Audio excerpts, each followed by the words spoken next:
Glenn Huego po, reporting for duty. Nasa bahay na ako. Ayan, kumusta ko kayo mga katandem, mga kapuso? Okay, Roblox, alam nyo ba yun? Hindi na raw ibaban ang online game na Roblox. Okay, marami mga nagtatanong, ano ba yan? Kasi nga, nagkaroon ho ng mga panawagan dito po sa Roblox na ito. Kasi nga, nagagamit daw po ito, pinapasok ng mga cybercriminal. Nagkakaroon ng mga online sexual abuse, harassment, pambubuli. Ang ginagawa raw ho kasi ng sindikato dito, ito ho yung simpleng explanation ho rito, no? So, itong mga bata daw, papasukin ngayon ng mga loko-loko, no? Ng mga sino-sino mga nakatatandang mga loko-loko dyan. Ngayon, pag nagkaroon ng online gaming, kasi nga magkakalaro ho sila, bigla-biglang imi-message na ho yun yung bibiktima yun. O tara, umalis ka rito sa Roblox, usap tayo sa ganito. O, dito tayo mag-chat. O magkakaroon, tinatago ho, di ba? So, doon na raw ho nangyayari itong mga sexual abuse, no? Imimit na ho yung bata, saan napupunta, saan napapadpad. Bukod pa ho ron, syempre, doon nga sa mga murahan, etc., pambubuli na nangyayari. So, may mga iba nagtaka. Kanina, flash report, hindi na siya ibaban ng DICT. Dahil nga, mukhang nagkaroon ho ng arigluhan ng pag-uusap kaninang umaga between Roblox and the DICT and other concerned agencies para ho magkaroon ng safeguards, maging mas maayos pa ho ito.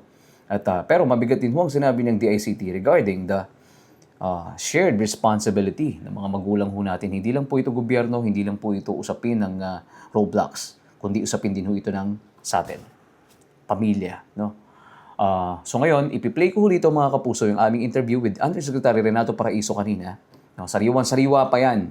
So, namnamin ninyo yung kanyang paliwanag kung bakit hindi nila ibaban o ibinan ito pong Roblox na ito, na online Sir, gaming. ito naman, to be fair naman, hindi naman siya considered talaga na hindi na ibaban. So, ang maganda lang, pinaspone natin, hindi natin i-execute kagad. Dahil maganda yung pag-uusap natin with the representatives of Roblox kahapon po nung nag-meeting tayo sa kanina nga pala. Tsaka sir, before tayo nag-meeting tayo ng mga representatives ng Roblox.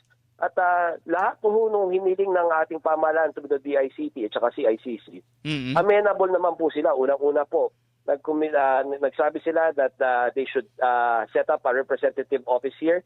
Hindi lang doon kaagad-agad dahil maraming papel sa kasi naintindihan ho natin yan.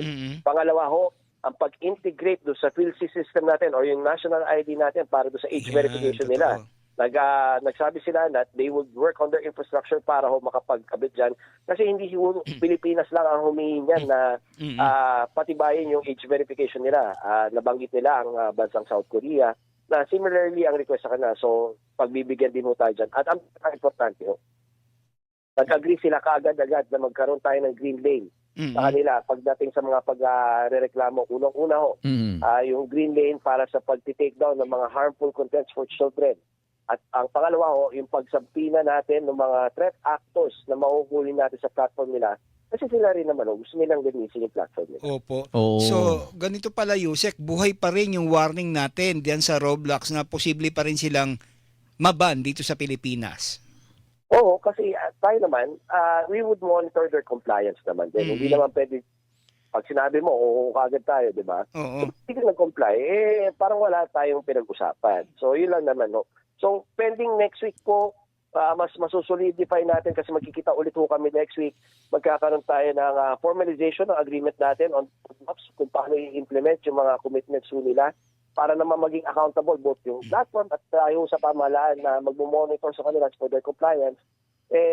Magkaroon ng accountability, mamomonitor ng mga kababayan natin hindi ginagawa ni Roblox yung sinabi nila or hindi pinapatupad ni CICC at saka ni DICT yung trabaho nito. So, by next week magkakaroon na tayo ng solid commitment either formally or magkakaroon tayo ng joint press conference with the management of Roblox. Sir, before the Holy Week break, pinag-uusapan natin ay yung pagpupulis ng Roblox dun sa kanilang hanay, para makita natin tandem kung sino ba talaga yung mga kriminal dito, cybercriminal. Sir, may nabanggit na ba kanina si Roblox kung paano nila mamomonitor o talagang maibablock na ng tuluyan yung mga kriminal dyan po sa game na yan? Tama ho. Unang-una, they committed a stronger content hindi lang monitoring but yung content restriction nila. Ibig sabihin, hindi ka na pwede dapat, pag halimbawa ang mga laro mo restricted to 7 years old, hindi ka na dapat magkaroon ng mga laro na barilan at saka may mga Oh. sexual contents. Dapat to gano'n. So, imo-monitor natin yung compliance nila dyan.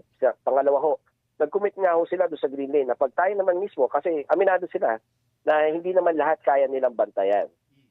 They depend on, and because of the massiveness of, at saka yung gano'ng kalaki ang roadblocks po, yung platform nila, naiintindihan ho natin yan. Kaya, magkakaroon ng pang pamahalaan, ng private sector at roadblock na i-monitor din ho yung platforms nila at pag may nakita tayo, yun nga yung sinasabi natin na pwede ka agad i-take down yung mga harmful contents na yan. Opo. Ganito ha, medyo kanina binabasa ko rin yung mga comment nung naipost ho ninyo ito no, sa DICT, sa inyo pong social media page. May binibigyan din nyo dito yung shared responsibility ng mga magulang. Tama. Hindi lang Tama po. ng gobyerno, hindi lang ng Roblox, pati yung pamilya. May apela kayo dapat sa mga magulang subaybayan ng screen time ng bata, pagtatakda ng limitasyon sa pagbili Tama ng experiences ba yung tawag doon, pag-block ng hindi ako ng experiences at pagpili ng content na angkop sa edad. Pero sir, ganito, no, may mga nagko-komento lagi, hindi maiwasan ito. Ang hirap na nga niyan sir, hindi naman lahat ng mga magulang kaya raw bantayan ang mga bata. Ano naman ang masasabi niyo ron? Ako naiintindihan ko Yan. yun. Pero kasi minsan ako minsan guilty ako eh. Yan. Na ginawa nating yaya yung mga gadgets natin. Yan. Kapag halimbawa, hindi natin makasikaso yung anak natin, mag-telepono ka muna Cellphone dyan, ba? o ka muna dyan, mag-tablet ka muna dyan. So, it's a shared responsibility talaga. Kaya nga kasama doon sa natin paigtingin, unang-una yung digital literacy natin when it comes to the platform. Ibig sabihin, meron naman silang system within the platform na ang tawag dyan yung parental controls. Ibig Tama. sabihin, pwede mo yung i-link doon sa account ng anak mo para limitahan. 2 oras ka lang kada araw. Hindi mo pwede puntahan itong mga sites na to. At ang mga kausap mo lang itong mga taong to. May ganun silang function. So, kailangan lang natin educate yung mga magulang natin. Narinig nyo naman ako, Sir Glenn, never ko sisihin yung mga magulang katulad natin na hindi natin masubaybayan 24/7 yung mga anak natin. Pero there should be some form of monitoring Tama. doon sa mga anak natin na pinadali naman ng system ng roadblock. Kailangan lang natin sabi ko yung roadblocks, di gawa kayo ng content. Kami tutulong kami na ipaabot sa mga lahat ng magulang paano i-simplify yung mga contents na yan na maiintindihan nila. At ang isang pinapropose ng CICC, dapat safety by design. Ibig sabihin, kung ang magre-register, 16 years old pababa, kailangan, alam niyo yung na-experience ko kasi malaki yung drive ng experience ko para magkaroon ng mga ganitong policy. Kasi na-experience ko nung bata ko tayo, Sir Randy, bago tayo makapag-field trip, kailangan muna ng parental consent. Ay, Tama. totoo. Diba? Oo. Pagpapapirma ka muna sa magulang natin. Yun din yung sinasabi ko kay Roblox. Bago makapag-register at makapaglaro yung mga bata na 16 years old pa baba, kailangan default authorization ng parent.